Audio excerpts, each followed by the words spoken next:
સુરતના રામપુરા મંદિર ખાતે છેલ્લા 9 દિવસોથી વડતાલ ટ્રસ્ટ બોર્ડમાં એક તરફી ધર્માદો સ્વીકારતા હોવાથી હજારોની સંખ્યામાં હરિભક્તો આંદોલન છેડી રહ્યા છે।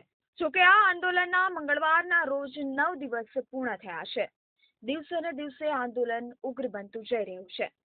સોમવારે મોટી સંખ્યામાં હરિભક્તોએ મુંડન કરાવીને ટ્રસ્ટ બોર્ડ સામે વિરોધ નોંધાવ્યો હતો। જોકે હજુ આંદોલન ઉગ્ર બનવા માટે વિશાળ રેલી કાઢીને ચેરિટી કમિશનરને આવેદનપત્ર આપીને ટ્રસ્ટ બોર્ડમાં થતા ગોબાચારીની તપાસની માંગ કરવાના છે। જોકે આંદોલન પર ઉતરેલા હરિભક્તોએ મુંડન કરાવીને ટ્રસ્ટ બોર્ડ સામે વિરોધ નોંધાવ્યો હતો। ત્યારે દેવપક્ષના સ્વામી દ્વારા એક નિવેદન આપવામાં આવ્યું છે। સંતો સિવાય કોઈ હરિભક્તો મુંડન ના કરી શકે। ત્યારે આંદોલન પર ઉતરેલા ગઢડા સ્વામી શું કહે છે, સાંભળો। વડતાલ ટ્રસ્ટ બોર્ડ દ્વારા એક તરફી ધર્માદો સ્વીકારવાને પગલે હજારોની સંખ્યામાં છેલ્લા 9 દિવસથી હરિભક્તો આંદોલન છેડી રહ્યા છે। ત્યાં સોમવારના રોજ 100થી વધુ હરિભક્તોએ મુંડનના કાર્યક્રમનું આયોજન કરવામાં આવ્યું હતું, પરંતુ દેવપક્ષ દ્વારા કાંકને કાંક એક વિવાદાસ્પદ નિવેદન આપી અને એવું કહેવામાં આવ્યું છે કે મુંડન માત્ર સંતો જ કરી શકે। તો આપણી સાથે વાત કરવા ઉપસ્થિત છે સ્વામીજી, તેની સાથે વાત કરીએ તેઓ આ અંગે શું જણાવ્યું। જી સ્વામીજી, આપણે કાલે જે મુંડનનું કાર્યક્રમનું આયોજન કરવામાં આવ્યું હતું તેમાં દેવપક્ષ દ્વારા એવું કરવામાં આવ્યું છે કે સંતો જ માત્ર મુંડન કરીએ, આ અંગે આપનું શું કહેવું છે? એવું કોઈ જગ્યાએ શિક્ષાપત્રીમાં ક્યાંય ઉલ્લેખ નથી અને એવો ઉલ્લેખ હોય તો બતાવી દે। બીજી વાત એ છે કે સત્સંગીઓ કેટલી કક્ષાએ સુધી વિરોધ વ્યક્ત કરે છે એ અમને દેખાતું નથી। વડતાલ મેનેજિંગ ટ્રસ્ટી બોર્ડની નૈતિકતા સમાપ્ત થઈ ગઈ છે, એની પાછળ મુંડન થયું છે એ ભાવનાને એ જોવાને બદલે વાહિયાત વાતો કરી રહ્યા છે।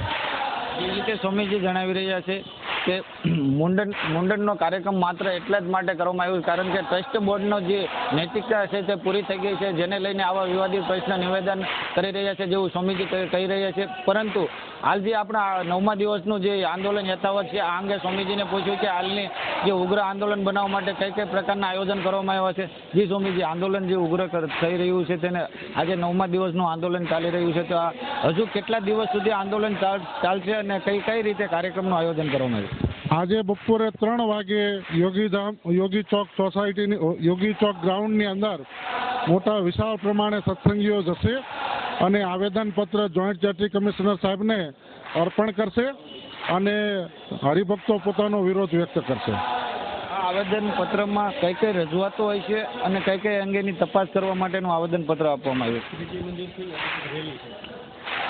આ આવેદનપત્ર શ્રીજી મંદિરથી યોગી ચોક સુધી રેલીના રૂપે જશે અને આવેદનપત્રની અંદર 2002 થી 2015 સુધીના જે ઓડિટ રિપોર્ટો રજૂ કરવામાં આવ્યા છે એ ઓડિટ રિપોર્ટની અંદર ઓડિટરે સ્વયં એમ કીધું છે કે અમને સંતોષકારક ટ્રસ્ટની અંદરથી જવાબ આપવામાં આવતો નથી, રેકોર્ડ રજૂ કરવામાં આવતો નથી અને કાયદાકીય રીતે આ ઓડિટ રિપોર્ટ બરાબર યોગ્ય થતું નથી, જેથી બોર્ડે આની ગંભીરતાથી તપાસ કરવી જોઈએ।